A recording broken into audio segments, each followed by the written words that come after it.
የፌደራል ጠቅላይ ፍርድ ቤቶች ስማርት ፍርድ ቤት ስርዓትን እንዲሁም ሲስተምን አልምተው መመልከቴ አስደስቶኛል ሲሉ ጠቅላይ ሚኒስትር አብይ አህመድ ተናገሩ።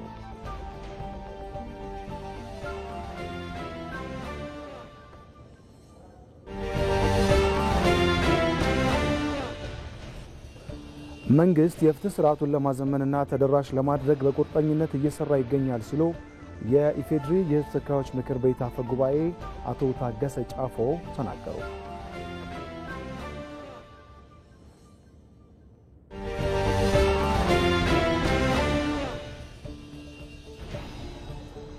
በኢትዮጵያ የሳይበር ደህንነት ትኩረት ሊሰጠው የሚገባ ጉዳይ ነው ሲሉ የጠቅላይ ሚኒስትር ጽህፈት ቤት ኃላፊና የካቢኔ ጉዳዮች ሚኒስትር ዓለም ፀሐይ ጳውሎስ ገለጹ።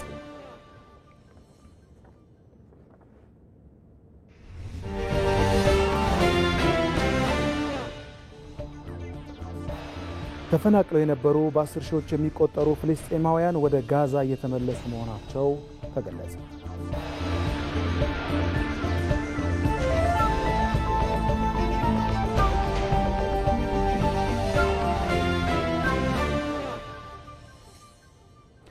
ጤና ይስጥልን ተመልካቾች እንደምን ቆይታችኋል? ከኢትዮጵያ ቴሌቪዥን የ7 ሰዓት ዜናዎቻችንን አርዕስቶቹን በማስቀደም ጀምረናል። ከዜናዎቹ ጋር ሀብታሙ ተክለስላሴ አብሬያችሁ ቆያለሁ። በተለያዩ ጉዳዮች ዙሪያ የሪፖርተሮቻችን በቀጥታ መስመሮች ላይ የተገኙ ሀሳባቸውን የሚያካፍሉን ይሆናል። በዚሁ መሰረት ከዚሁ ከአዲስ አበባ መንተስኖት ይልማ የፌዴራል ፍርድ ቤቶች መደበኛ ችሎት ማስጀመሪያ መርሃ ግብር ተካሂዷል። ይህንን በተመለከተ ተጨማሪ መረጃዎችን የሚያደርሰን ነው የሚሆነው። ሪፖርተራችን ፍሬህይወት ረታም እንዲሁ ከዚሁ ከአዲስ አበባ የኢንፎርሜሽን መረብ ደህንነት አስተዳደር 6ኛውን ሀገር አቀፍ የሳይበር ደህንነት ወር ማስጀመሪያ መርሃ ግብር አካሂዷል። የተነሱ ሀሳቦችን የምታደርሰን ነው የሚሆነው። ሳሙኤል ወርቃየሁ ከባህር ዳር የአማራ ክልል ጤና ቢሮ በጤናው ዘርፍ ከሚሰሩ የሲቪል ማህበረሰብ ድርጅቶች ጋር የ2017 አፈጻጸምና የ2018 እቅድ ትውውቅን በተመለከተ የተካሄደ መድረክ አለ። የተነሱ ሀሳቦችን የሚያደርሰን ነው የሚሆነው። ተመስገን ተስፋዬ ከወላይታ የግብርና ሚኒስቴር የሌማት ትሩፋት መርሃ ግብሮችን እንዲሁም ደግሞ የተሰሩ ስራዎችን በወላይታ ዞን ምልከታ እያደረገ ነው የሚገኘው። በዚህ የልምድ ልውውጥ ላይ የተነሱ ሀሳቦችን አክሎ መረጃዎችን የሚያደርሰን ይሆናል። አብራችን ቆዩ።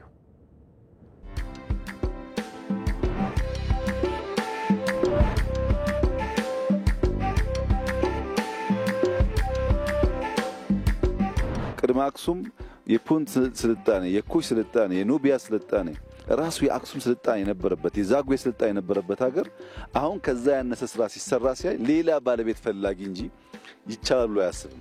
አንድ ፕሮጀክት ብቻ አይደለም፣ የሆነ ሰፈር የመለወጥ ጉዳይ ብቻ አይደለም።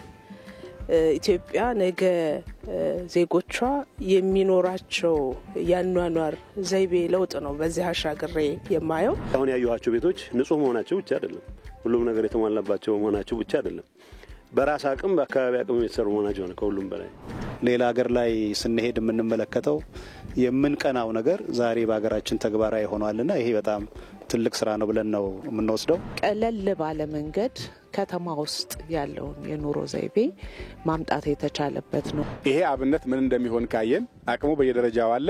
ሁሉም ሰው በዚህ መንገድ ከወሰደው መላው ኢትዮጵያን ይሄን የማድረግ አቅም እንዳለን ይታያል። የእሳቤ ስብራት በተግባር ቁም ነገር እንዳንሰራ ያደርገናል። እንችላለን፣ እኛም ማንችለው ነገር የለም። እንዳንችል ያደረገን የትኩረት የአቅጣጫ ስህተት ነው። እሱን ካስተካከል እንደሚቻል አይተናል። ማስፋትም እንዲሁ ይቻላል።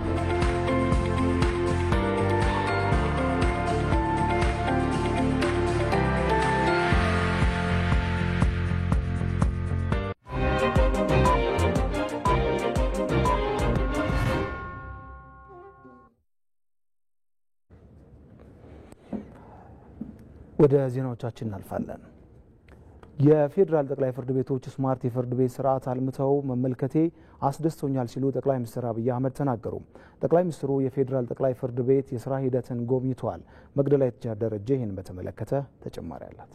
የፍትህ ተደራሽነት ለዜጎች አስፈላጊ ከሆኑ ጉዳዮች አንዱ መሆኑን እውቅና በመስጠት የፌዴራል ጠቅላይ ፍርድ ቤት ፈጣን፣ ግልጽና ውጤታማ የሆነ ስርዓት ለመገንባት እየተሰራ እንደሚገኝ ይገለጻል። ጠቅላይ ሚኒስትር አብይ አህመድ የፌዴራል ጠቅላይ ፍርድ ቤቶችን የአሰራር ሂደት ተመልክተዋል። በዚህም መሰረት የፌዴራል ጠቅላይ ፍርድ ቤት የፍርድ ሂደቶች ድምፅን ወደ ጽሁፍ የሚቀይርና በአስተማማኝ ሁኔታ ተጠብቀው የሚቆዩበትን ስማርት የፍርድ ስርዓት አልምቶ በመመልከቴ ደስታ ተሰምቶኛል ሲሉ ጠቅላይ ሚኒስትሩ ተናግረዋል። ለረጅም ጊዜ መንግስት ሲጠየቅ የነበረው የፈጠነና እውነተኛ ፍትህ መሆኑን አንስተዋል። ኢትዮጵያ ውስጥ የሚታሰበውን ፍትህ ለማረጋገጥም የሰው ኃይሉ ጥረትና ቴክኖሎጂ ወሳኝ መሆኑን ተናግረዋል። የጠቅላይ ፍርድ ቤት ስራ በጣም አስደማሚ ነው። አቴታይም በርካታ ችሎቶች ቨርቹዋሊ መቆጣጠር ይችላሉ።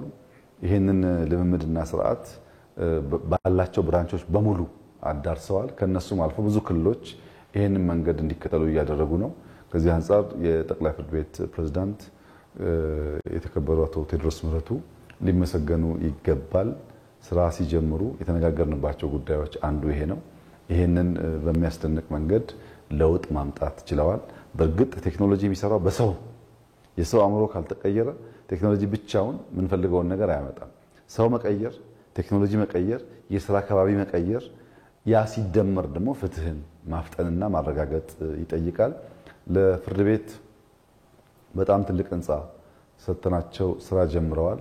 ያ ቦታ ሲጠናቀቅ ቴክኖሎጂው ሲጨመር ወጣቶች በዘመነ መንገድ ፍትህን ለማምጣት የሚቆርጡ የሚሰሩ ሲሆኑ ኢትዮጵያ ውስጥ የምናስበውን የፍትህ ስርዓት ማረጋገጥ ይቻላል።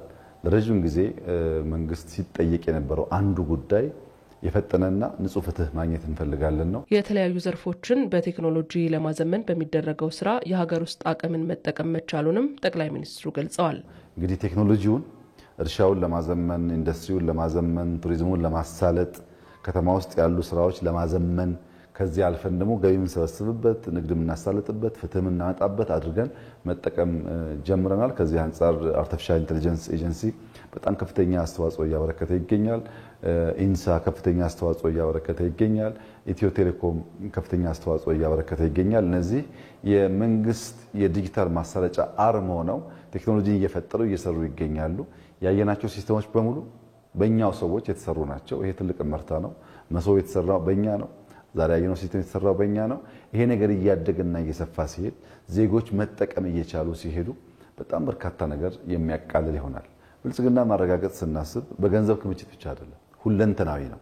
ፍትህንም ይመለከታል፣ የአኗኗር ዘይቤን ይመለከታል። ዋናው መልእክቴ በዚህ እንዳንረካ ነው። ይሄ ጥሩ ጅማሮ ነው። አንደኛ ሁሉም ክልል መዳረስ አለበት፣ ሁሉም ከባቢ መዳረስ አለበት፣ ሁሉም ሰው ይሄን መጠቀም መቻል አለበት። ከጥቅም በኋላ ደግሞ ፍትህን ማጣጣም አለበት። የለማው የፍርድ ስርዓት መከታተያ ቴክኖሎጂ ፍትህ ፈላጊዎች ወደ አዲስ አበባ ተጉዘው በአካል በችሎት መገኘት ሳይጠበቅባቸው ካሉበት ሆነው ጉዳያቸውን ለመከታተል ያስችላቸዋል ሲሉም ጠቅላይ ሚኒስትር አብይ አህመድ ተናግረዋል። አውቶሜሽኑ አራት ኤሌመንቶች ወይም 4 ፒላርስ ይፈልጋል። አንደኛው ፖሊስ አውቶሜት ሆኖ ወንጀለኛን በቀላሉ መያዝ ችሎ የመመርመር አቅም አድጎ ትክክለኛው መረጃ ለአቃቢ ህግ ማቅረብ ይጠበቅበታል። አቃቢ ህግም ዘምኖ አውቶሜት ሆኖ ፍትህን ሳያዳላ ለጀስት የሚቆም መሆኑን የሚያግዙ ቴክኖሎጂካል አቅም ያስፈልጉታል። እነዚህ ሁለቱን ላለፉት ዓመታት ስንሰራ ቆይተናል። ውጤቱም ጥሩ ነው። ሶስተኛው ፒላር ፍርድ ቤት ነው። ፍርድ ቤት ቅድም እንዳያችሁት እዚህ ሆኖ ቨርቹዋሊ ሰበር ችሎትን ጋምቤላ ተቀምጦ፣ ጅጅጋ ተቀምጦ፣ መቀሌ ተቀምጦ ማግኘት ማለት በጣም ትልቅ አድቫንቴጅ ነው። ግለሰቦች ለፍትህን ፍለጋ ግማሹን በእግር ግማሹን በመኪና መጥተው ቤተሰብ ፈልገው ዘመድ ጋር ተቀምጠው ወር ሁለት ወር ቆይተው ነው ፍትህን የሚያገኙት። አሁን ሳይመጡ ካሉበት ቦታ ሆነው ጉዳያቸውን ማስደመጥና ፍትህን መፈለግ መቻላቸው ከገንዘብ ከጊዜ አንጻር በጣም የማይለካ ጠቀሜታ ነው የሚያስገኘው። በሁሉም መስክ የተጀመሩ የለውጥ ስራዎች ተሰናስለው የኢትዮጵያን እድገት እስኪያረጋግጡ በትብብር እንስራ ሲሉም ጠቅላይ ሚኒስትር አብይ አህመድ ጥሪ አቅርበዋል። ከኢትዮጵያ ቴሌቪዥን ዜናዎቻችን እንደቀጠሉ ናቸው። መንግስት የፍትህ ስርዓቱን ለማዘመርና ተደራሽ ለማድረግ በቁርጠኝነት እየሰራ ይገኛል ሲሉ የኢፌዴሪ የሕዝብ ተወካዮች ምክር ቤት አፈጉባኤ ታገሰ ጫፎ ተናገሩ። የፌዴራል ጠቅላይ ፍርድ ቤት ፕሬዝዳንት አቶ ቴዎድሮስ ምህረት በበኩላቸው ውጤታችን መለካት ያለበት በስኬታችን ብቻ ሳይሆን በትክክለኛ አቅጣጫ ተጉዘን በደረስንበት ደረጃ ተመዝነን መሆን ይኖርበታል ብለዋል። ከነሐሴ 1 እስከ መስከረም 30 በከፊል ዝግ የነበረው የዳኝነት አገልግሎት የ2018 ዓ.ም የፌዴራል ፍርድ ቤቶች መደበኛ የችሎት ማስጀመሪያ መርሃ ግብር ተከናውኗል። በስፍራ የሚገኘው ዘጋቢያችን ምንተስኖት ይልማ ተጨማሪ መረጃዎችን ሊያደርሰን በቀጥታ መስመራችን ላይ አግኝተነዋል። ምንተስኖት እንደምን ዋልክ? የ2018 የስራ ዘመን የፌዴራል ፍርድ ቤቶች መደበኛ ችሎት የማስጀመሪያ መርሃ ግብር ምን ይመስላል የሚለውን ጨምረህ መረጃዎችን ማድረስ ትችላለህ? አመሰግናለሁ ሀብታሙ። እንደምን ቆይተሃል? አንተም እንግዲህ ቅድም በመግቢያ ላይ እንደገለጽከው የ2018 ዓመተ ምህረት የፌዴራል ፍርድ ቤቶች የችሎት ማስጀመሪያ መርሃ ግብር ነው ዛሬ እዚህ 4 ኪሎ ከአብሮት ቤተ መጻሕፍት ጀርባ በሚገኘው አዲሱ የፌዴራል ፍርድ ቤት እንግዲህ ህንጻ ላይ የዛሬ ማስጀመሪያ መርሃ ግብር የተከናወነው።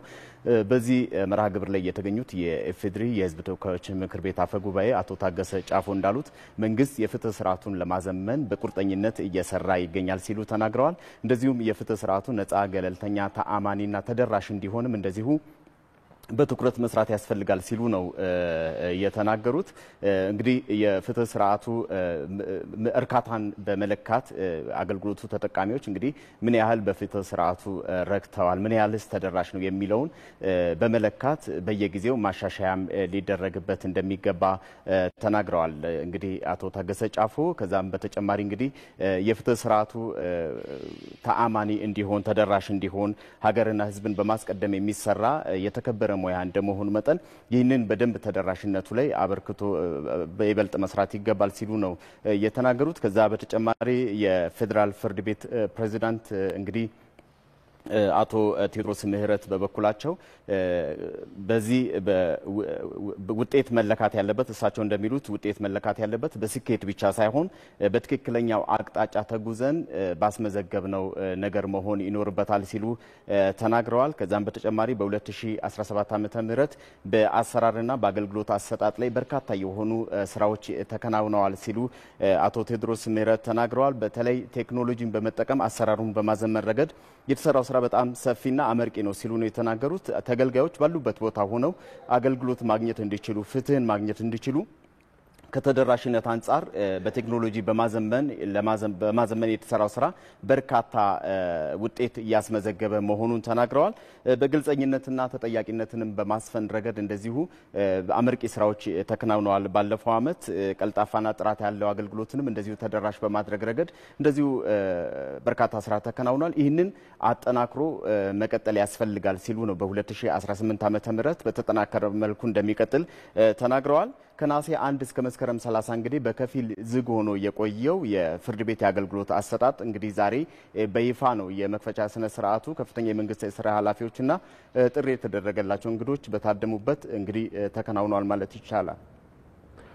ሪፖርተራችን ምንተስኖት ይልማ ለመረጃዎች ከልብ እናመሰግናለን። መልካም ቀን እንዲሆንልህ እንመኛለን። እንቀጥላለን። ኢትዮጵያ ከጎረቤት ሀገራት ጋር ያላትን የመሰረተ ልማት ትስስር በማጠናከር የሀገሪቱን ብሔራዊ ጥቅም ማስጠበቅ ላይ በትኩረት እየተሰራች መሆኑን በሕዝብ ተወካዮች ምክር ቤት የውጭ ግንኙነትና የሰላም ጉዳዮች ቋሚ ኮሚቴ አባል አምባሳደር ዲና ሙፍቲ ተናግረዋል። ኢትዮጵያ በቀጠናው የፈጠረችው ተጽዕኖና በጋራ የመልማት ዲፕሎማሲም በሌሎች ሀገራት ዘንድ ተቀባይነት እንድታገኝ እንዳስቻላት አምባሳደር ዲና ሙፍቲ ገልጸዋል። ወንድማገኝ ኃይሉ ተጨማሪ አለው። የተሻሻለው የኢትዮጵያ የውጭ ግንኙነት ፖሊሲ በጋራ ጥቅም ላይ የተመሰረተ የጋራ ብልጽግናን መሰረት ያደረገና በተለይ ከጎረቤት ሀገራት ጋር የሚኖረውን ዲፕሎማሲ በመተባበር ላይ የተመሰረተ ግንኙነት መፍጠር ነው። ይህን ተከትሎም ለጎረቤት ሀገራት ቅድሚያ በመስጠት ብሔራዊ ጥቅሟን ማስከበር የመጀመሪያ መርሃ ነው። የፌዴሪ ፕሬዝዳንት ታዬ አጽቀሥላሴ ከሰሞኑ በሕዝብ ተወካዮችና ፌዴሬሽን ምክር ቤቶች የጋራ ስብሰባ ላይ የመክፈቻ ንግግር ባደረጉበት ወቅት ይህንኑ አረጋግጠዋል። የውጭ ግንኙነታችን ማዕከልና መሰረታዊ ማጠንጠኛው ብሔራዊ ጥቅምና የዜጎች ክብር ነው። በዚህ መነሻነትም የኢትዮጵያ የጂኦ ስትራቴጂያዊ ቁመና በመደርጀት ላይ ይገኛል። ይህ ስትራቴጂያዊ ምርጫ ከታዛቢነት ወደ አጀንዳ ተላሚነት እና ተጽዕኖ ፈጣሪነት ለማሸጋገር አስችሏል። የአገሪቱን ጥቅምና ሉዓላዊነት የሚያስከብር ዲፕሎማሲን በማስጠበቅ የዜጎች ጥቅምና እኩልነት ላይ የተመሰረተ የውጭ ግንኙነት ፖሊሲ መተግበር ኢትዮጵያ የምትከተለው ሌላኛው መርህ ነው። የመርህ ከዚህ ባለፈ ከጎረቤት ሀገራት ጋር የመሰረተ ልማት ትስስርንና ገጽታ ግንባታን በማጠናከር የአገሪቱን ብሔራዊ ጥቅም ማስጠበቅ ላይ በትኩረት እየተሰራ መሆኑን ከኢቲቪ ጋር ቆይታ ያደረጉት በሕዝብ ተወካዮች ምክር ቤት የውጭ ግንኙነትና ሰላም ጉዳዮች ቋሚ ኮሚቴ አባል አምባሳደር ዲና ሙፍቲ ተናግረዋል። ኢትዮጵያ ከጎረቤት ሀገሮች ጋር በመሰረተ ልማት የጀመረችው ትስስር ለገጽታ ግንባታም ለብሔራዊ ጥቅምም አስተዋጽኦ በጣም ከፍተኛ ነው። እንደምናውቀው ከጅቡቲ ጋር በምድር ባቡር ተሳስረናል። በመብራትም እንደዚሁ ከሌሎችም ጎረቤት ሀገሮች ጋር እንደዚህ አይነት ትስስሮች አሉ። ይሄ እየሰፋ ይሄዳል። እነዚህ ግንኙነቶች የኢትዮጵያን ገጽታ ከፍ ያደርጋል። የኢትዮጵያ ገጽታ ጨመረ ማለት ደግሞ የኢትዮጵያ ብሔራዊ ጥቅም ይጠበቃል ማለት ነው። በሲቪል ሰርቪስ ዩኒቨርሲቲ የዲፕሎማሲ መምህር አቶ እንዳለ ንጉሴ ኢትዮጵያ በቀጠናው የፈጠረችው በጋራ የመልማት ዲፕሎማሲ በሌሎች ሀገራት ዘንድ ተቀባይነት እንድታገኝ መሰረት መጣሉን አስረድተዋል። ሁሉንም ወንዞች ለሶማሊያም፣ ለኬንያም፣ ለጅቡቲም ለሌላውም ሰጥታለች። ኢትዮጵያ የምታበረክተው አስተዋጽኦ ማንንም የፈለገ ሀገር ጋር ቢወዳጁ የኢትዮጵያን አይተካም። ኢትዮጵያ በአፍሪካና በቀጣናው ካላት ተሰሚነት ባሻገር ቁልፍ ከሚባሉ ሀያላን ሀገራት ጋር ጥሩ የሆነ ዲፕሎማሲ መፍጠሯን አምባሳደር ዲና ሙፍቲ ገልጸዋል። እነዚህ ትላልቅ የምንላቸው ሀገሮች በኢኮኖሚ የደረጁና የበለጸጉ ሀገሮች ከአፍሪካ ጋር ያለውን ግንኙነት ማጠናከር ይፈልጋሉ። ስለዚህ ከአፍሪካ ጋር ያለውን ግንኙነት ማጠናከር ማለት በዛው ልክ ከኢትዮጵያ ጋር ግንኙነት ማጠናከር ማለት ነው የሚሆነው። እስከሆነም ድረስ እኛም ከነሱ ጋር ያለን ግንኙነት በሰጥቶ መቀበል መርህ፣ በመጠቃቀም መርህ እየጎለበተ እየጠነከረ ይሄዳል ማለት ነው። የኢትዮጵያ ዓለም አቀፍ ገጽታም በዛው ልክ እየሰፋ ነው የሚሄደው። ሀገሪቱ ባላት የዲፕሎማሲ ግንኙነት በታላቁ ህዳሴ ግድብ ዙሪያ ትልቅ ስራ ተሰርቷል ያሉት አቶ እንዳለ ንጉሴ ታላላቅ ዓለም አቀፍ ኮንፈረንሶችን ከማስተናገድ አልፎ ከአጀንዳ ተቀባይነት ወደ አጀንዳ ሰጪነት ተሻግራለችም ብለዋል። ትልልቅ አህጉራዊና ዓለም አቀፍ ጉዳዮችን እያስተናገደ ስለዚህ ዲፕሎማሲው ሞር ፕሮአክቲቭ እየሆነ ከዚህ በፊት እኮ እኛ አጀንዳ ተቀባይ ነበርን አይደል? ታውቀዋለህ እንግዲህ አሁን እኮ እኛ ነን ወደ ለሌላው ሐሳብ የምንሰጠው። የህዳሴው ግድብ በግልጽ ያሳየው ነው። ይሄ ነው እኛ እንፈጽመዋለን፣ ሌላውን አንጎዳም፣ በጥራት ነው የምንፈጽመው ብለህ ስትል አሁን የሚሰሩ ስራዎች በአካባቢው ላይ ማለት ነው እንደዛ ሁሉ ስታሳይ እኮ ሞር ትረስት እያገኘች ነው ኢትዮጵያ የመጣችው፣ ሞር እምነት እያገኘች ነው የመጣችው። ኢትዮጵያ በኢኮኖሚ በዲፕሎማሲ በንግድና በልዩ ልዩ ትስስሮች አብሯት መስራት ከሚፈልጉት ጋር መስራቷን አጠናክራ ትቀጥላለችም ተብሏል። ኢትዮጵያ በምትከተለው ዲፕሎማሲ ቀጠናዊ የጋራ ልማትን ማጠናከር ከማስቻሏን ባለፈ ዜጋ ተኮር ዲፕሎማሲን በማሳደግ ጥሩ የሚባል ኢኮኖሚና ፖለቲካዊ ውጤት ማግኘቷም ተመላክቷል። ከኢትዮጵያ ቴሌቪዥን ዜናዎቻችን ቀጥለዋል። በኢትዮጵያ አስተማማኝና ዘላቂ የቴክኖሎጂና የልማት እድገትን እውን ለማድረግ የሳይበር ደህንነት ትኩረት ሊሰጠው የሚገባ ጉዳይ ነው ሲሉ የጠቅላይ ሚኒስትር ጽሕፈት ቤት ኃላፊና የካቢኔ ጉዳዮች ሚኒስትር አለም ፀሐይ ጳውሎስ ገለጹ። ኃላፊዋ ይህን ያሉት የኢንፎርሜሽን መረብ ደህንነት አስተዳደር 6ኛውን ሀገር አቀፍ የሳይበር ደህንነት ወር ባስጀመሩበት መድረክ ነው። 90 ሚሊዮን የስልክ ተጠቃሚና 50 ሚሊዮን የኢንተርኔት ተጠቃሚ ባለባት ሀገር ውስጥ የሳይበር ደህንነት ግንዛቤ ካልጎለበተ በሀገር ላይ ሊያስከትል የሚችለው ጉዳት ከፍተኛ መሆኑንም ወይዘሮ አለም ፀሐይ ተናግረዋል። በዚህ ጉዳይ ላይ ተጨማሪ መረጃዎችን ልታጋራን ሪፖርተራችን ፍሬህይወት ረታ በቀጥታ መስመራችን ላይ ትገኛለች። ፍሬህይወት እንደምን ዋልሽ? በመድረኩ የተነሱ ሀሳቦች ምንድናቸው? መረጃሽን ማድረስ ትችያለሽ? አመሰግናለሁኝ። 6ኛው ሀገር አቀፍ የሳይበር ደህንነት ወር እንግዲህ ዛሬ ተጀምሯል። ይህም ዛሬ የተጀመረው መርሃ ግብር እንግዲህ የግንዛቤ ማስጨበጫ ነው የሚሆነው። ወሩን የሚቆይ መርሃ ግብር ነው። በዚህ መርሃ ግብር ውስጥ ወሩን ሲቆይ ሁለት አጀንዳዎች በዋናነት ይነሳሉ ተብሎ አጀንዳ ተደርጎ ተቀምጧል። የመጀመሪያው የሀሰተኛ መረጃ ስርጭትና የአርቲፊሻል ኢንተለጀንስን በተመለከተ እንዲሁም ደግሞ የዲጂታላይዜሽንና የሳይበር ደህንነትን በተመለከተ አጀንዳ ተደርጎ የሚቀጥሉ ወይም ደግሞ ወሩ ሙሉ የሚነሱ አጀንዳዎች ናቸው ተብሏል። እነዚህ ሁለቱ ጉዳዮች ለምን አጀንዳ ሆኑ የሚለውን ደግሞ መረጃ ሊሰጡን የኢንፎርሜሽን መረብ ደህንነት አስተዳደር ዋና ዳይሬክተር የሆኑት ወይዘሮ ትዕግስት አሚዳ እዚያ አጠገቤ ይገኛሉ። ወደ እሳቸው ልምራ። ቃለ መጠይቁ ፈቃደኛ ስለሆኑ ከልብ አመሰግናለሁ። ሁለቱ አጀንዳዎች ለምን ተመረጡ? እሺ፣ አመሰግናለሁኝ። እንግዲህ ሁላችንም እንደምናውቀው 6ኛው የሳይበር ደህንነት ወር በሀገራችን በመከበር ላይ ይገኛል። ዛሬ በይፋ ተከፍቷል። በዋናነት ሁለቱ አጀንዳዎች ላይ ለምን አጠነጥን የሚለውን ስናይ በተለይ የሀሰተኛ መረጃ ዝግጅት ስርጭትና ዝውውርን በተመለከተ በሀገራችን ከፍተኛ የሆነ ተጽዕኖ የሚፈጥሩ በተለይ ማህበራዊ ሚዲያ ተጠቃሚነት እየጎለበተም እንደመምጣቱ መሰረታዊ ችግር እየሆነ መጥቷል። ከዚህ አንጻር እነኚህን በጊዜ የመዳኘት የማስተካከል ማህበረሰቡ እንዲያውቅ የማድረግ ንቅናቄ መፍጠር አጀንዳ አድርገን ልንጠቀምበት አቅደናል ማለት ነው። በተለይ የሳይበር ደህንነት ወር በየትኛውም ሀገር ሲከበር ህብረተሰብን የማንቃት ፕሮግራምን የሚደረግበት እንደመሆኑ ከዚህ ጋር ተያይዞኛ ሶሳይቲው በተለይ በዲጂታል ኢኮሲስተሙ ተጠቃሚ የሆነ ወጣቱ ማህበረሰባችን በዚህ ጉዳይ ላይ ንቁ ተሳትፎ እንዲያደርግ በማሰብ ነው። ለዚህ ሁላችን እንደምናውቀው የሀገርን ሉዓላዊነት የሚሸረሽሩ አንድነታችንን የሚያዛቡ የቆየ ባህላችንን ትርክታችንን የሚሸረሽር ጉዳይ ሆኖ መጥቷል። ከዚህ አንጻር የምንጠቀመው የሶሻል ሚዲያ ፕላትፎርም በአግባቡ መጠቀም እንዳለብን ለማስተማርም ጭምር ነው።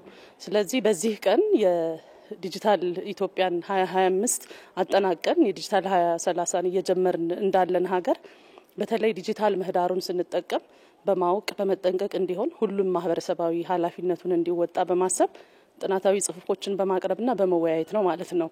በሁለተኛነት የመረጥነው አጀንዳ በተለይ እንግዲህ ዲጂታል ኢትዮጵያን ስናስብ የስማርት ሲቲ ኮንሰፕት በጣም እየሰፋ መጥቷል። ለዚህ ደግሞ አበይት መገለጫ የሆኑት የኮሪደር ልማት ከተሞችን የማዘመን ለህዝቦቿ ምቹ የሆነች ሀገር ከማድረግ አንጻር የተለያዩ ከተሞች የስማርት ሲቲ እና የኮሪደር ልማትን ጀምረዋል። እንግዲህ የገጠር ከተሞችም እየለሙ ያሉበት እንደመሆኑ በተለይ ስማርት ሲቲን ሁሉም ሰው ከተማን ሲያዘምን ምን ማድረግ አለበት፣ ምን አይነት ጥንቃቄ ሊከተል ይገባል የሚለውን ለህብረተሰባችን ከዲጂታይዜሽን ጉዞዎችን ጋር አያይዘን እንዲያውቁት ለማድረግ ነው ማለት ነው። በዚህ ሂደት የተለያዩ ከተሞች ላይ ለማክበር አቅደን ይዘናል ማለት ነው። እኔም አመሰግናለሁ። መልካም። ይሄ የመርሃ ግብር ወይም ደግሞ የግንዛቤ ማስጨበጫ መርሃ ግብር እንግዲህ እስከ ጥቅምት 30 የሚቆይ ሲሆን ዋና ዳይሬክተሯም እንደገለጹት በተለያዩ ከተማዎች ላይ የፓናል ዲስከሽኖችን በማድረግ ውድድሮችን በማድረግ የሚጠናቀቅ ነው የሚሆነው። ለነበረን ቆይታ አመሰግናለሁኝ። ሪፖርተራችን ፍሬህይወት ረታ፣ አንቺንም እንግዳሽንም ከልብ እናመሰግናለን። መልካም ቀን እንዲሆንልሽ እንመኛለን።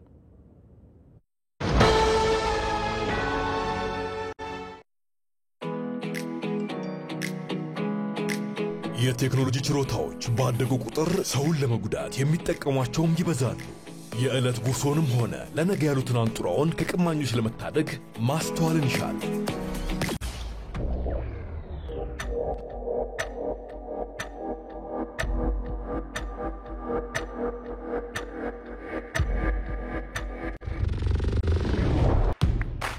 ማንኛውንም መተግበሪያ ከአፕ ስቶርና ከፕሌይ ስቶር ብቻ በማውረድ የተቀበሉት ብር አካውንት ውስጥ መግባቱን በማረጋገጥ አጠራጣሪ ማስፈንጠሪያዎችን ወይንም ሊንኮችን ባለመንካት ያልተረጋገጠ የማህበራዊ ሚዲያ ንግድ ላይ ባለመሳተፍና የሐሰት ማስታወቂያዎችን ባለማመን ራስዎን ከመጭበርበር ይታደጉ። የኢትዮጵያ ንግድ ባንክ ሁሌም የሚተማመኑበት ባንክ።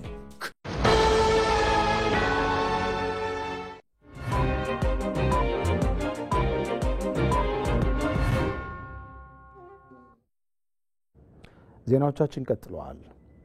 የኢትዮጵያን ማንሰራራት የማይፈልጉ ታሪካዊ ጠላቶች በየጊዜው የሚያደርጉት ኢትዮጵያን የመከፋፈል ሴራ ኢትዮጵያ በከፍታ እንዳትጓዝ ሲያደርጓት መቆየቱ ተገልጿል። ባንዳና ባዳዎች ደግሞ ይህንኑ ተልዕኮ ለማስፈጸም ይመረጣሉ። ባለፉት ጊዜያት የኢትዮጵያን ማንሰራራት የማይፈልጉ ታሪካዊ ጠላቶች ሀገሪቱን ለማዳከም እንዴት ተንቀሳቀሱ የሚለውን ከተከታዩ ጥንቅር አብረን እንከታተል። ራስን ችሎ መቆም አይፈቀድም። ከባለጠጎች ደጅ መጥናትን የማስቀረት የታሪክ ጥፋት አይወደድም። አቧራን አራግፎ ከትቢያው ተነስቶ ነፍስ መዝራት ማንሰራራት የሚፈቀድ አይደለም። የሚያስወድሰው በዚያው በድህነት በዚያው በኩስመና ውስጥ መቆየት ብቻ ይበቃል የሚል ባለራዕይ መሪና ቁርጠኛ ትውልድ ሲፈጠር ዱላው ከያቅጣጫው ይሆናል። ዛሬም ድረስ ኢትዮጵያን ረፍት የነሱ ፈተናዎች መነሻም ይኸው ነው። ባለቤቶቹ ደግሞ አይተኞቹ የኢትዮጵያ ታሪካዊ ጠላቶች። አባይ ሕያው ምስክር። ለኢትዮጵያ ትልቁ መከራ፣ ትልቁ ችግር፣ ትልቁ ፈተና እስካሁን ባለፈችበት ዘመናት ሁሉ ትልቁ ፈተና አባይ ነው። ሌላው የአባይ ውላጅ ናቸው። ባንዳውም እዚህም የምትሰማው ተዋጉ፣ ተጣሉ፣ የሁሉ የአባይ ውላጅ ነው። ዋናው የኢትዮጵያ ችግር የችግሮች ሁሉ እናትና ባለቤት አባይ ነው የነበረው። ከሞኝ ደጃፍ እንዲሉ ተኝተን የከረምንበት ሀብት ቁርስም ጉርስም መሆን ሲዳዳው ተዝቆ የማያልቀው ተፈጥሮ ከተረትነት ተሻግሮ የቀደመ ክብራችንን መሳብ ሲጀምር ድሎትና ምቾቷ ስምረትና ስኬቷ የማይዋጥላቸው ሁሉ ከቅርብም ከሩቅም ዝምታ አይሆንላቸውም። ይህ ከታላቁ የህብረት ምልክት ከሆነው ህዳሴም ቀድሞ ይታይ ነው። ተከዜን ስንሰራ በጣም ብዙ ጩኸት ነበር። ግቤ 3 ሲሰራ ጎረቤት ሀገራት ብቻ ሳይሆኑ ዩኒስኮም ጮኋል። እዛም ያደርቀው ነገር አለ፣ እዛም ያፈርሰው ነገር አለ፣ ታችኛው ተፋሰስ ሀገራት ይቸገራሉ የሚል ከፍተኛ ዘመቻ ነበር። አሁንም ሲሚላር ነው። ኢትዮጵያ አይደለም ከተመጽዋቾች ገጽ እንድትፋቅ ጠግባ የምታጠግብ እንድትሆን ይቅርና ያደፈ ገላዋን አጽድታ የተጎሳቆለ መንደሯን አሳምራ ከጭቃና ቆሻሻ ስትላቀቅም በደስታ የሚቀበሉት አይደለም። እንደዚህ ያለውን ድንቅ ስራ ለምንድነው አንዳንዶች የማይቀበሉት? በተለይ ራቅ ካሉ አካባቢዎች ያን እንደሆነ በቃ ለአፍሪካ ለኢትዮጵያ ያ የጨቀየው ያላማረው ነገር በቂ ነው ብሎ የሚያስቡ ሀገራት፣ ግለሰቦች፣ ቡድኖች ብዙ ጊዜ በደስታ ያዩት። ኢትዮጵያ የበይ ተመልካች ታሪኳን የሚፍቀው ግዙፍ ህዳሴ እውን ሲሆን የሀያልነት ካባዋን እንደደረበች ያውቁታል። በምግብ ራሴን ለመቻል ማዳበሪያ ፋብሪካ ይኖረኛል፣ በጉያዬ ታቅፌው የቆየውን የጋዝ ሀብት የኃይል እጥረቴን አቃልልበታለሁ ስትልም ከብስቁልናው ተመንጥቃ እንዳሻቸው ከሚጠመዟቸው ሀገራት ሰልፍ እንደማያገኟት ልቦናቸው ያውቀዋል። ወደ ቀደመ ክብርና ከፍቷ የሚያንደረድራት የእድገት ትልምና ውጥኗን የሚገልጥ በጀመረች ጨርሳም ለድል ባበቃች ቁጥር በየቦታው የቀበሩትን ፈንጂ ለማፈንዳት ይሯሯጣሉ። አርጩሜዎቻቸው ደግሞ ባንዳና ባዳዎች። ባለፉት 5 ዓመታት ኢትዮጵያ በተለያየ ነገር በተለያየ ግንባር በተለያየ አቅጣጫ ተይዛ ሳለች ፕላስ ኦር ማይነስ 15000 የሚጠጉ የተለያዩ ግሩፖች የውጭ ኃይሎች አሰልጥነው በህዳሴ ጉዳይ ብቻ አሰማርተውብናል። በህዳሴ ብቻ ሲሚንቶ ከማምረት አጓጉዞ እዚህ ቦታ እስካለው ስራ 15000 የሚጠጋ የተለያየ ስም ያላቸው ፕራይመሪ የኛ የሆኑ ግን የተገዙ የተሸጡ ሰዎች ይሄ ስራ አሁን ያለበት ደረጃ እንዳይደርስ እንዳይቋጭ ብዙ ጊዜና ገንዘብ ህይወት አጥፍተዋል። መከላከያ መንገድ እየጠገነ ራሱ መንገዱን 100 ኪሎ ሜትር እየሰራ ፈንጅ እየለቀመ ትራንስፖርት እያደረገ በየቦታው ደግሞ ኢንሰርጀንሲ የሚያጋጥመው ፎርስ ካለ እየተዋጋ ነው ይህንን ግድብ እየሰራ ነው። ብዙ ሰውተንበት፣ ብዙ ደምተንበት፣ ብዙ አልቅሰንበት፣ ብዙ ደክመንበት ነው የሰራ ነው።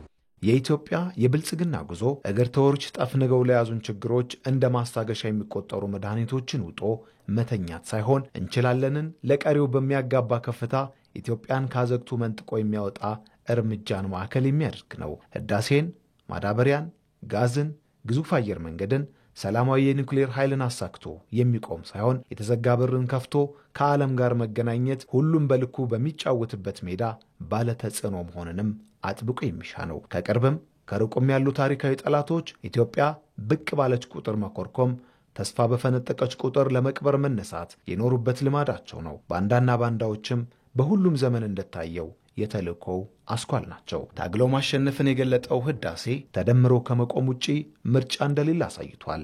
አይቀሬው መንገድ ሳያልቅ አልተጀመረምና ኢትዮጵያ ከከፍታዋ አትጎድልም፣ ሸብረክ ማለትም አይሆንላትም።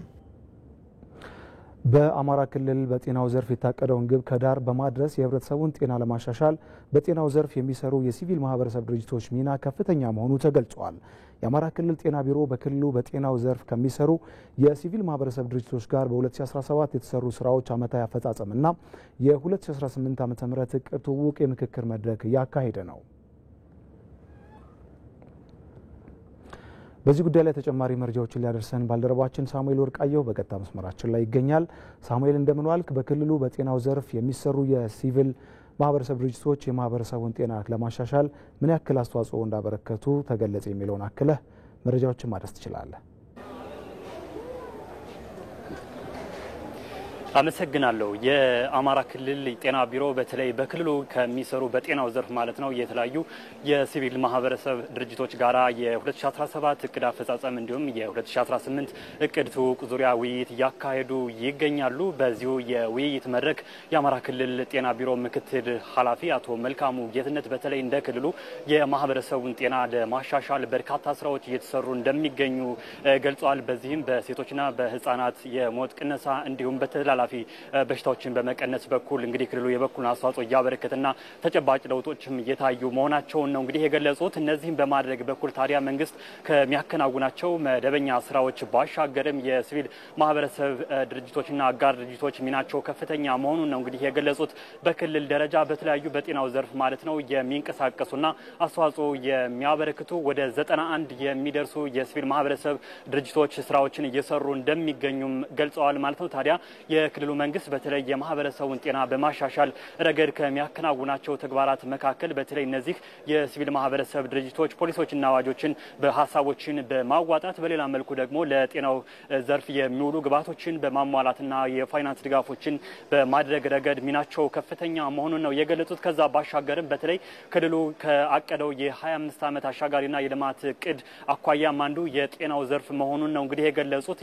የክልሉ ጤና ቢሮም በዚህ ረገድ የ25 ዓመት የጤና ዘርፍ ፍኖተ ካርታ አቅዶ እየተንቀሳቀሰ መሆኑን ገልጸዋል። በዚሁ እቅድ ዙሪያ ታዲያ በተለይ እነዚህ የሲቪል ማህበረሰብ ሚናቸውን ሊወጡ የሚችሉባቸው ነጥቦችና የስራ ድርሻቸውም በዚሁ እቅድ ላይ ተካቶ እየተሰራ እንደሚገኝ ነው የገለጹት። ይህ የ25 ዓመት እቅድ ደግሞ በተለይ የክልሉን የጤና ዘርፍ ለማሻሻል የማህበረሰቡን ጤና በመጠበቅና አምራች ዜጋን በመፍጠር ረገድ እንግዲህ የበኩሉን አስተዋጽኦ ያበረክታል ተብሎ ያመነበትን ይህን እቅድ እውን ለማድረግና ለማስፈጸም ታዲያ እነዚህ የሲቪል ማህበረሰብ ድርጅቶችና ሚና ከፍተኛ መሆኑን ነው የገለጹት። በዚሁ ረገድ ታዲያ ሌሎችም እነዚህ የሲቪል ማህበረሰብ ድርጅቶችም ሚናቸውን አጠናክረው ሊወጡ እንደሚገባ መልእክት ያስተላለፉበት ሁኔታ ነው የነበረው። እኛም እንግዲህ ከነዚህ የሲቪል ማህበረሰቦችም የተወሰኑትን ለማናገር ሞክረን ነበር። የተለያዩ አስተዋጽኦችን እያበረከቱ እንደሚገኙና ለወደፊቱም በማጠናከርና የክልሉን ጤና ለማሻሻል አብረው በጋራ እንደሚሰሩ የገለጹበት መድረክ ነበር። ለጊዜው ያለኝ መረጃ ይህን ይመስላል። ሪፖርተራችን ሳሚል ወርቃየው ከባህር ዳር ለአድረስከ መረጃዎች ከልብ እናመሰግናለን። መልካም ቀን እንዲሆንልን እንመኛለን። የኩታ ገጠም እርሻ ምርትና ምርታማነትን በማሳደግ ረገድ ትልቅ ሚናን እየተጫወተ መሆኑን የግብርና ሚኒስትሩ አቶ አዲሱ አረጋ ተናገሩ። የግብርና ሚኒስትሩ እንዲሁም የፌዴራልና የክልሉ ከፍተኛ የስራ ኃላፊዎች በማዕከላዊ ኢትዮጵያ ክልል ጉራጌ ዞን አበሽጌ ወረዳና በቀቤና ልዩ ወረዳ በኩታ ገጠም እየለማ የሚገኘውን የበቆሎና የጤፍ ሰብል እየጎበኙ ነው። የግብርና ሚኒስትሩ አቶ አዲሱ አረጋ እንዳሉት ምርትና ምርታማነትን በማሳደግ ረገድ ትልቅ ሚናን እየተጫወተ ይገኛል። በዘንድሮ የመኸር እርሻ ከ20 ሚሊዮን ሄክታር መሬት በላይ በተለያዩ ሰብሎች ተሸፍኗል ያሉት ሚኒስትሩ ከዚህ ውስጥ 12.3 ሚሊዮን የሚሆነው በኩታ ገጠም እርሻ የለማ መሆኑን ገልጸዋል። አሁን ላይ በሀገሪቱ በስፋት የተሰራበት የሚገኘው የኩታ ገጠም እርሻ ከ30 በመቶ በላይ ምርታማነትን ማሳደግ ችሏልም ብለዋል። በምክትል ርዕሰ መስተዳድር ማዕረግ የማዕከላዊ ኢትዮጵያ ክልል ግብርና ቢሮ ኃላፊ አቶ ኡስማን ስሩር በክልሉ በመኸር ወቅት በ564 ሺህ ሄክታር መሬት ላይ ከ54 ሚሊዮን ኩንታል በላይ ምርት እንደሚጠበቅ ገልጸዋል።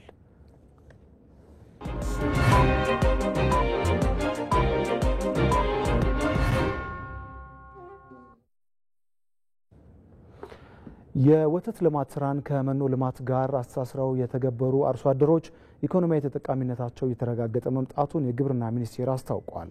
በሚኒስቴር መስሪያ ቤቱ አዘጋጅነት የልማት ትሩፋት ስራ የመስክ ልውውጥ የልምድ ልውውጥ መርሃ ግብር በወላይታ ዞን ተካሂዷል። ይህንኑ መርሃ ግብር የተከታተለው ሪፖርተራችን ተመስገን ተስፋዬ በመርሃ ግብሩ የተነሱ ሀሳቦችን ጨምሮ የተለያዩ መረጃዎችን ሊያደርሰን በቀጥታ መስመራችን ላይ ይገኛል። ተመስገን እንደምን ዋልክ? መረጃዎችን መቀጠል ትችላለህ። አመሰግናለሁ። በዛሬው ዕለት እንግዲህ ከግብርና ሚኒስቴር የተተዋጡ የከፍተኛ የስራ ኃላፊዎች እንደዚሁም ከደቡብ ኢትዮጵያ ክልል ግብርና ቢሮ የተወጣጡ ከፍተኛ የስራ ኃላፊዎችና የዘርፉ ምሁራን እንደዚሁም አርሶ አደሮች በጋራ ሆነው መስክ ላይ ልምድ የሚለዋወጡበት መርሃ ግብር ነበር የተካሄደው። ወላይታ ዞን በተለያዩ አካባቢዎች እየተካሄደ ያለውን በተለይ በእንስሳት እርባታ ዘርፍ እየተከናወኑ ያሉ መልካም ተሞክሮች ምንድናቸው የሚለውን ተዘዋውረው ተመልክተዋል። አሁን እኔ የተገኘሁበትን የኤግዞደስ ፋርምን ጨምሮ በቦሳ ቃጫ ቀበሌ የሚገኝ የወተት መንደርም በዋናነት ተመልክተዋል ተዘዋውሮ። በዚህም ወቅት የግብርና ሚኒስትር ዴኤታም ዶክተር ፍቅሩ ረጋሳ እንደተናገሩት እንደ ሀገር የሌማት ትሩፋት ስራን ወደ መሬት ለማውረድ በተደረገው ጥረት ባለፉት ዓመታት ስኬታማ ተግባራት መከናወናቸውን አንስተዋል። ይህንንም ተከትሎ ማህበረሰቡ የኢኮኖሚያዊ ተጠቃሚነቱን እያረጋገጠ መምጣት መቻሉን የተናገሩት በተለይም ደግሞ የወተት እርባታ ስራን ከመኖ ልማት ጋር አስተሳስሮ የመሩ አርሶ አደሮች የተሻለ ተጠቃሚ መሆን የቻሉበትን አጋጣሚ በወላይታ ዞንም ተመልክተናል ብለዋል። ይህ ተሞክሮ ደግሞ በቀጣይ ጊዜያቶች ወደ ሌሎች አካባቢዎችም እንዲሰፋ በማሰብ እነኚህ ልምድ ልውውጥ እንዲያገኙ ተደረገበት አጋጣሚ መሆኑን አንስቷል። በምክትል ርዕሰ መስተዳድር ማዕረግ የዲላ ክላስተር አስተባባሪና የደቡብ ኢትዮጵያ ክልል ግብርና ቢሮ ኃላፊ የሆኑት ዶክተር መሪሁን ፍቅሩ በበኩላቸው እንደ ደቡብ ኢትዮጵያ ክልል ይህ ዘርፍ ውጤታማ እንዲሆን በተደረገው ጥረት መንደሮችን የመፍጠሩ ስራ ውጤታማ መሆን መቻሉን ለአብነትም የወተት መንደር አንዱ መሆኑን አንስቷል። የዶሮና ጫጩት መንደሮችም እንደዚሁ የስጋ መንደርም እንደዚሁ የተፈጠረ መምጣት መቻሉን ነው ያነሱትና ይህንን ተሞክሮ የሚወስዱ አካላት ደግሞ እዚህም እንደ ወላይታ ዞንና ሌሎች አካባቢዎች ላይ መሰራት ያለባቸው ነጥቦች ላይ ልምዳቸውን ወስደው የተሻለ ደግሞ ተሞክሮ የሚሆኑ ነገሮችን መልሶ የሰጡበት አጋጣሚ መሆኑን አንስተዋል። ይህንን ስራ እየሰሩ የሚገኙ አርሶ አደሮች በበኩላቸው ሁለቱን ስራ አስተሳስሮ መስራት ከጀመሩ ወዲህ የተሻለ ውጤት ማምጣት መቻላቸውን ገልጸዋል። ለአሁን ያለኝ መረጃ ይህንን ይመስላል።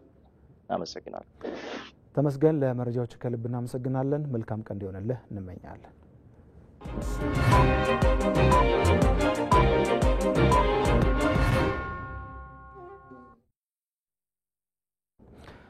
በድሬዳዋ ከተማ ነዋሪዎች የተለመደ አንድ ተግባር አለ። ማንኛውም ግለሰብ በእግርም ይሁን በተሽከርካሪ እየተንቀሳቀሰ ማለዳና ከምሽቱ 12 ሰዓት ላይ የአስተዳደሩ ፖሊስ ኮሚሽን አቅራቢያ ከደረሰ በተጠንቀቅ ይቆማል።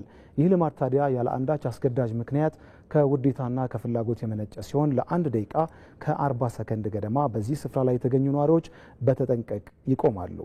ሪፖርተራችን ቴዎድሮስ ታደሰ በስፍራው ያገኛቸውን የከተማውን ነዋሪዎች አነጋግሮ አስተያየታቸውን አሰባስቧል። እንደሚከተለው ይቀርባል።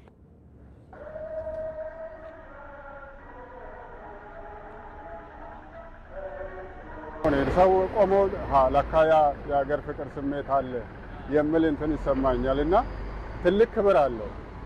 አገራችን ውስጥ ለካ እንደዚህ አይነት አለ አሁንም የሚል ተረስቶ ነበርና እኔ በጣም ደስ ይለኛል። የባንዲራ ስርዓት መከበሩ ተረስቶ የቆየ ነበር። ለአዲሱ ጄኔሬሽን በጣም ደስ የሚል ነገር ነው። አገራዊ ስሜት የሚቀሰቅስ ነገር ሆኖ ነው ያገኘነው። ደስተኞች ነን። ቀድመን መተን በመቆም ለሌሎች ምሳሌ እየሆንን ያለ ነው። ይሄኛውም ያኛውም ሁሉም መንገዶች ይዘጋሉ። ልክ 12 ሰዓት አናቷ ላይ ሲሆን ከመምሪያ ፊሽካ ይነፋል። ምን ጊዜም የማይቋረጥ ነው። ሌላ ቦታ የለም። ይሄ ነው ኢትዮጵያዊ ስሜት ይሰማኛል። እየሄድኩም ካለ ቆማለሁ።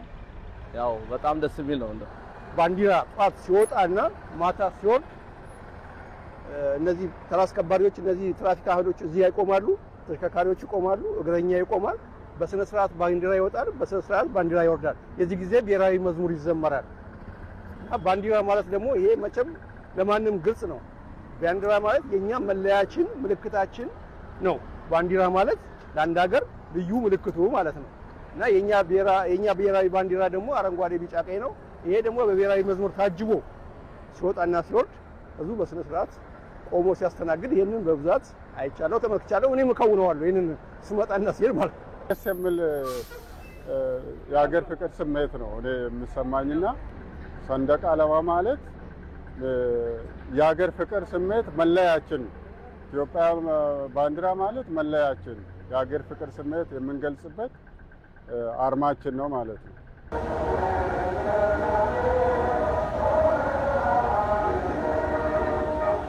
እንግዲህ በዚህ ደቂቃ ውስጥ የሚሰማው ስሜት አንድነታችንን፣ ህብረታችንን፣ ፍቅራችንን ደግሞ በብሔራዊ መዝሙር ውስጥ ያለው ስሜት በቃላት ውስጥ ያለው ስሜት ስለሚንጸባረቅ በጣም ለየት ባለ ሁኔታ በሞራል ነው ቆመን በስነ ስርዓት አብረን መዝሙሩን የምናስተናግደው ማለት ነው። ሰንደቅ ዓላማ አገራዊ መኩሪያችን አርማችን ነው እና ሰንደቅ ዓላማ ስነ ስርዓትን ማክበር ከእያንዳንዱ ዜጋ በፍላጎት መምጣት ያለበት ነገር ነው። ቁሙ አክብሩ ተብለን መሆን የለበትም። ደግሞም ሲሰቀል የሚሰማን ስሜት በጣም የተለየ ነው። በጣም ደስ የሚል ስሜት ነው። ኩራት ነው የሚሰማን። ኢትዮጵያዊነት ስሜቴ በጣም ከበፊቱ ይጨምራል እና ነገም ደግሞ ትውልዱ ስለ ኢትዮጵያ ስለ ሀገሩ እንዲያስብ ያው ቤትም ሄደ ልጆችን በትምህርት ቤት ያው ባንዲራን እንዲያከብሩ ሀገራቸውን እንዲያፈቅሩ ያው ያ ስሜት ይታይብኛል።